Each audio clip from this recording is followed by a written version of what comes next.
Expelled Negros Oriental 3rd District Representative Arnolfo Teves Jr. has been transported to the National Bureau of Investigation's detention facility at the new Bilibid Prison in Muntinlupa City. Teves was sent specifically to the NBI's detention facility in Building 14 in the new Bilibid Prison. In a press conference on Friday, May 30, NBI Director Jaime Santiago explains that Building 14 is a separate and distinct building from the Bureau of Corrections. According to the NBI, they will now prepare to submit a return of warrant of arrest informing the courts handling Teves' case that he is now in the custody of the country. Meanwhile, Teves and his counsel, Attorney Ferdinand Topacio, praised the NBI for respecting the rights of Teves, starting from his deportation up until his arrival and arrest in the country. Santiago assures the public and Teves of his safety and that his rights will be acknowledged. Teves arrived in the country Thursday evening, May 29, and the plane carrying Teves landed in Davao City for a brief refueling stop. The plane then arrived at Villamor Air Base in Pasay City at around 11 p.m. From Villamor Air Base, Teves was transported to the NBI office. Upon arriving at the NBI, Teves underwent medical evaluation, booking procedure, and a standard mugshot procedure.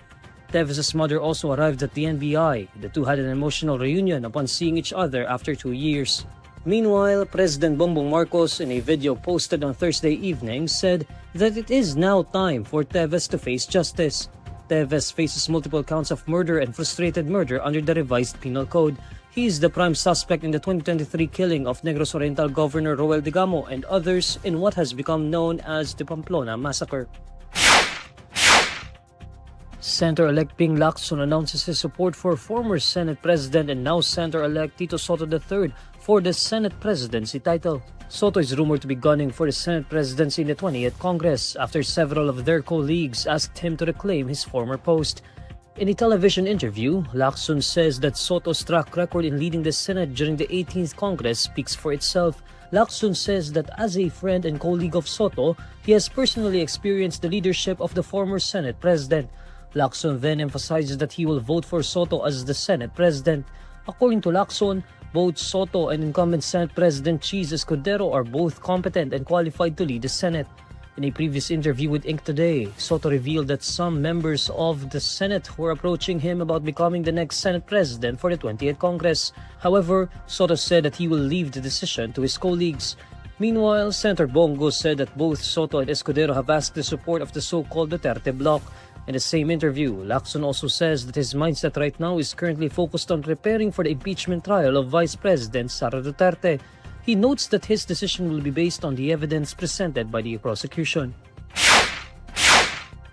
Senate President Teves Escudero has moved the presentation of the articles of impeachment against Vice President Sara Duterte from June 2 to June 11.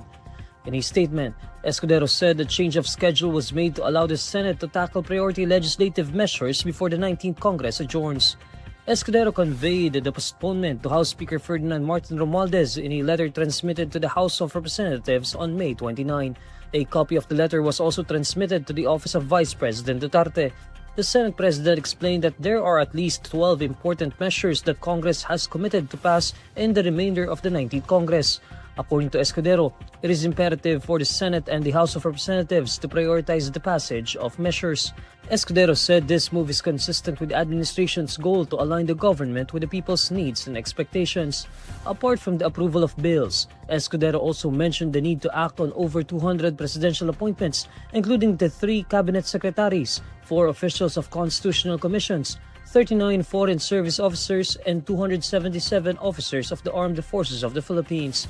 Meanwhile, House spokesperson Princess Abantes said they have received Escudero's letter informing them of the new schedule of the presentation of the articles of impeachment.